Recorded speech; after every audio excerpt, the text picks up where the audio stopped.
This is a story called Lewis. It's from the October issue of Fear and Loathing in Long Beach. Years ago, I worked at a medical health insurance company. I worked my ass off at this company, but I was lousy at the politics.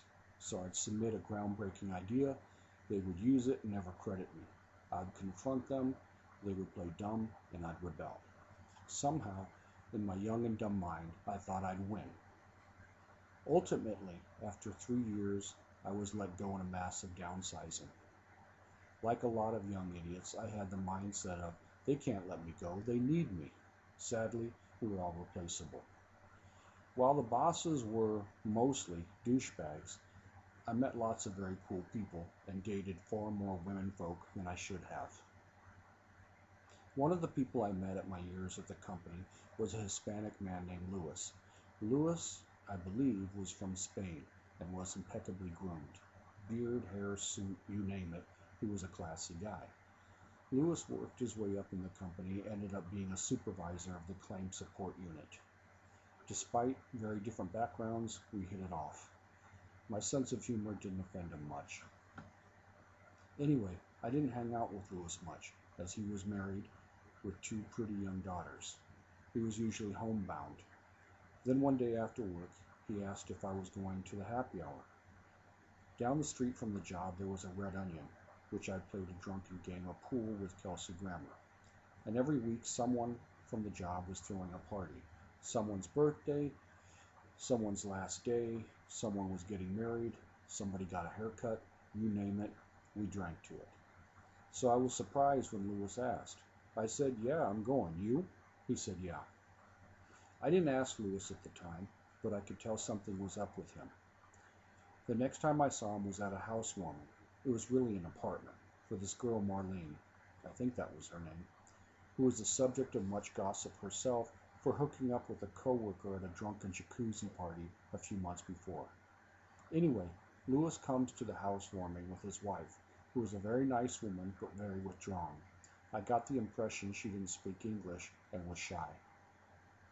Louis's wife hadn't left his side all night, nor did she talk. She nursed a beer and smiled and nodded. After a few hours, she startled us all by getting up and whispering, "Where's the ladies' room?" Almost an hour goes by, and someone asks Louis, "Where's your wife?" Everybody headed towards the bathroom, and all you could hear was a faint, "Help!" Turns out Louis's wife used the bathroom and went to leave, and the doorknob fell off, locking her inside. The next 2 hours was spent trying to find tools or a screwdriver of some sort. Finally, after 2 hours, the apartment manager provided us with a pair of pliers. Everybody took a crack, and finally we got the door open. Louis's wife emerged very embarrassed and asked to leave immediately. Over the next year, I would see Louis at almost every happy hour thrown. I was never sure if it was that he was a cool boss and wanted to be one of the guys, or he didn't want to go home. One of these happy hours, I got pretty buzzed and let my supervisor know what I thought of him. He had been riding my ass for months, trying to fire me. But I did my job perfectly, so he started writing me up if I came back from lunch 1 minute late. To keep my job, I'd bring my lunch and eat it at my desk. So at this particular happy hour, I plopped down next to him and asked him, "You know how I'm able to put up with your shit day in and day out at work without walking out the door?" He looked concerned, then he shook his head. "No." I continued, "Because I know that outside of work, I could beat the fuck out of you, and there isn't a thing you could do about it." Then I smiled. My boss shot back his drink, then stood up and left. I took my drink and I wandered off to the next person to talk shit to. About a year after Louis's wife got locked in the can, I invited him to a party at my apartment. I extended the invite to whoever he wanted to bring. I met his wife. Louis shows up at my apartment an hour or two late with a girl. I think her name was Ellen. I thought nothing of this because everybody at the company carpooled.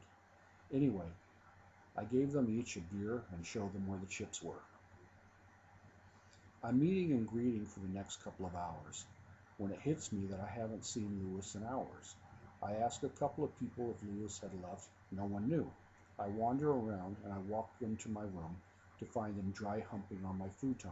Hey, it was the 90s, okay? They looked shocked. I left and shut the door.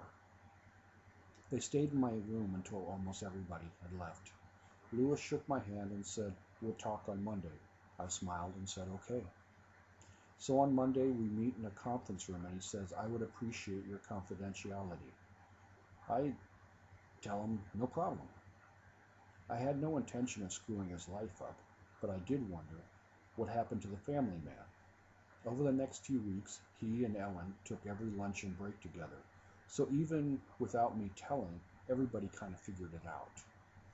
Once I got laid off, I never saw Lewis again. Despite his romantic issues, he was a nice guy. And thanks for listening, and check out the October issue of Fear and Loathing in Long Beach.